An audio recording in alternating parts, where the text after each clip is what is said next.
Just like the steam engine, the public school is an invention that dates back to the Industrial Revolution. More than a curious anecdote, this is something that explains a lot about the parameters that still determine the way we educate our children. We have a system that was modeled on the interest of industrialization and in the image of it. Our society has a production line mentality about education, and the output, whatever students have to be when they graduate, is measured in terms of conformity. Furthermore, the education system is still obsessively concerned with the idea that we have to develop a certain kind of skills, and too many things are left behind under the mistaken assumption that they are not worth it. The list includes the relationship with our own bodies, our emotional development, curiosity, creativity, and many other things. How many more? We do not know.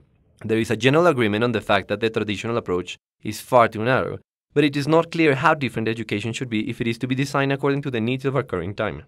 Needs like flexibility, adaptation, emotional stability, and the skills to be creative in changing environments. The point is that the school is not preparing students for the world that awaits them, and it is not helping them to fulfill themselves or to be happy, because neither happiness nor other aspects that balance and help the development of personality were a priority in the design of this model. This is a structural problem. As much as we like to talk about a more humane approach to education, it still happens too often that the goals, indicators, and the need to provide a huge amount of knowledge end up imposing a particular path. In such cases, the teachers find themselves assuming the role of a supervisor in a production line, at the expense of what they wanted to do and at the expense of what the students actually needed. We don't mean to deny that there has been a lot of progress. We have gradually abandoned ideas like physical abuse and the excessive reliance on memorization. But the reforms are not sufficient because the principles are still the same. This revelation is not exactly new. For a long time, there have been alternatives, many of which are right to attempt a comprehensive and holistic approach to education.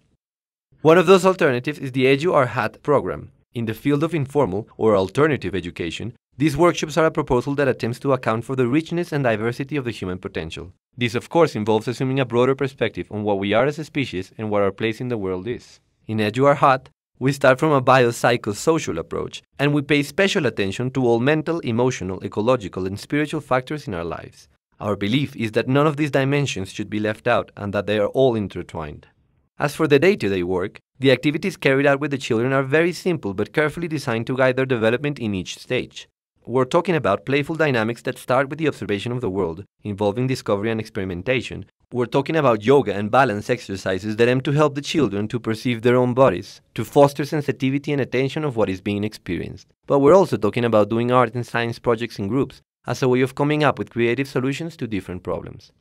The framework for this kind of education comes from various disciplines, and the education itself is based on the notion that we have to respect the different stages of development. Just like you cannot force a child's teeth to grow sooner than they're supposed to, you cannot force knowledge or intellectual skills into the children. We believe that there is a time in everyone's life to play with clay, to fantasize, to discover their own emotions, to find the cause of things, and to understand those experiences through abstract thought. Each stage has its own features and its own needs. So what we figure is that if we facilitate the development of relevant processes in harmony, we can lay the foundations that allow increasingly complex learning and lead to a more balanced personality.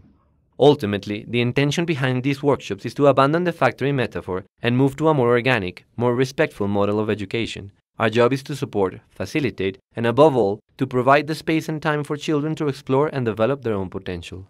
If you're interested in learning more about the Edu-Arhat workshops, we invite you to visit our website, Edu-Arhat.com.